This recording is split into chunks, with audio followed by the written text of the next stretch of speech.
Buenos días, yo hoy voy a realizarle una entrevista al magíster Marco Toledo que está relacionado a esto del ámbito de la política.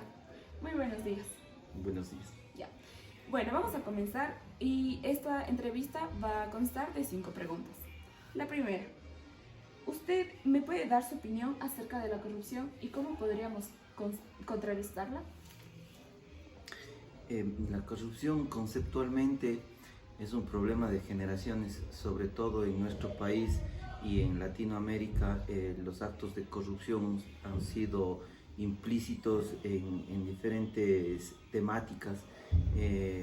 Yo creo que una de las formas de contrarrestar la corrupción es desde los inicios de las aulas, en donde ese código de ética que marque a cada persona pueda estar siempre actualizándose para evitar justamente estos actos de corrupción.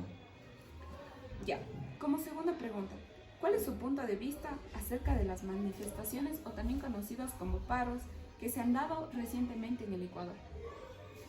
Las manifestaciones, como su nombre lo indica, son gestos que las personas realizan en función de el no estar de acuerdo en algunas actividades.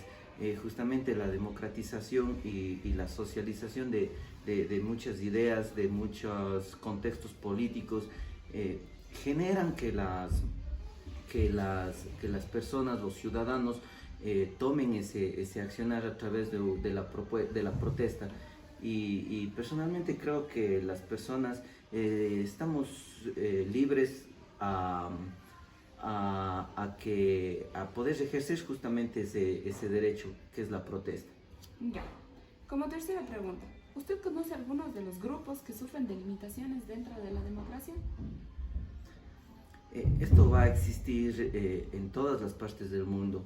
En la Segunda Guerra Mundial existían grupos vulnerables, grupos en los que no se les consideraba. El socialismo, el marxismo, el comunismo ha generado grupos en los que se aíslan. En la actualidad más bien existen otras tendencias, otras líneas culturales y diversas también, ¿no? Está el hecho de la comunidad LGBTI, está el hecho del feminismo, está el hecho del machismo.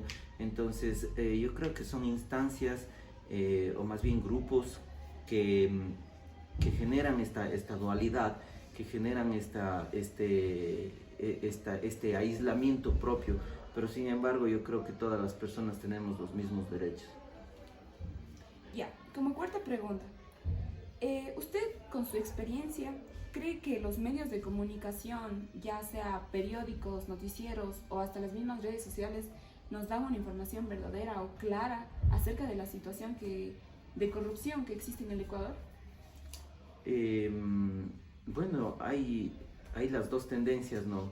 Las dos líneas, el periodismo claro, el periodismo honesto, pero también existe el periodismo que tiene cierta tendencia, porque generalmente el gobierno les paga a los periodistas para que emitan una noticia a través de contratos.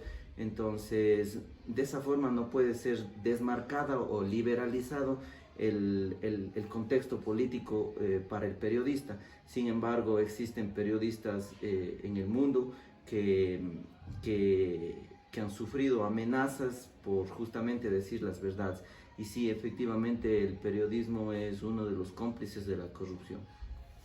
Ya, bueno, ahora como para finalizar esta entrevista tenemos la última pregunta. ¿Usted ha evidenciado algún caso de corrupción dentro de su entorno? Sí, o sea, todos los días se escucha lastimosamente muchas noticias sobre corrupción. En mi entorno quizá no, pero el país tiene una tendencia muy marcada sobre actos de corrupción, generalmente de políticos que están inmiscuidos en contratos fraudulentos y ese tipo de situaciones. Muchas gracias. señor Marco Toledo. Pues yo hoy le voy a realizar la entrevista acerca de las limitaciones que existen en la democracia. Son 5 preguntas en total. Muy buenos días. Buenos días. Ya, le voy a realizar unas 5 preguntas y espero que me las conteste. Claro, con gusto. Espero ayudarte y poderte ayudar a resolver muchos interrogantes. Ya, muchas gracias. Como primera pregunta tenemos, ¿usted qué opina acerca de la corrupción y cómo podríamos contrarrestar esta situación? Lamentablemente en el mundo se vive la corrupción. No puedes taparla, no puedes ocultarla, pero sí puedes hacer parte de ella en tu proceso interno. Ser tú y ser parte de tus hijos.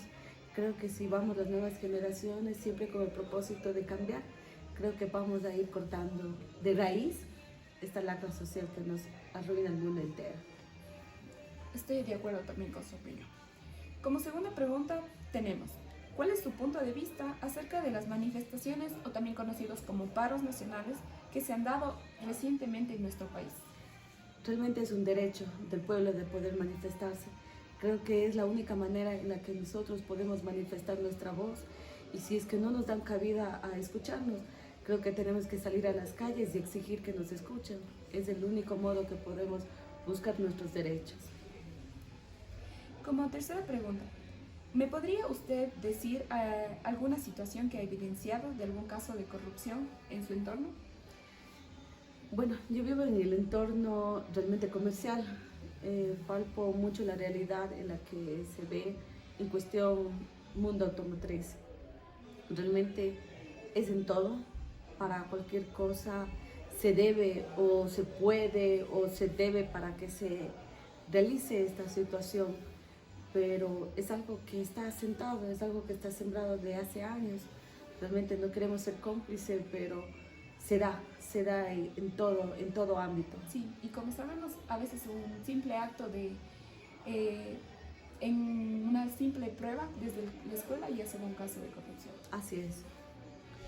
Ya, además, ¿me puede ayudar con su experiencia? ¿Cree que los medios de comunicación, como periódicos, noticieros o hasta las redes sociales, nos dan unas noticias verdaderas o información verdadera y clara acerca de la corrupción que está pasando aquí en el Ecuador? Realmente en la sociedad que vivimos nunca te van a decir la verdadera verdad, la verdadera realidad. Siempre hay una parte de atrás, siempre es el favor por algo. Si tú publicas de una corrupción, pero no tapan el rabo de las otras personas. Entonces yo creo que la verdadera realidad la tienes que buscar tú. Tú el saber distinguir de la una y la otra parte y sacar tu realidad. Esa es la realidad. Realmente no creo mucho en la prensa. Creo que es todo comprada y realmente por medio de atrás que te están siempre vinculando, pidiéndote un favor a cambio de otro. Igualmente. Ya, como última pregunta tenemos, ¿usted conoce algunos de los grupos que sufren de limitaciones dentro de la democracia? Sí, parte de esas personas vulnerables creo que es el hecho de no aceptar que tenemos personas que tienen otro tipo de condición física, tal vez de pensamiento y tal vez de otro tipo de religión. Creo que es una de las personas más vulnerables porque no aprenden el derecho a elegir, el derecho a dar una opinión. No quieren respetar el bien común de las personas, simplemente quieren dar su opinión y hacerlas valideras para ellos. Muchas gracias. Que tenga un buen día. Gracias.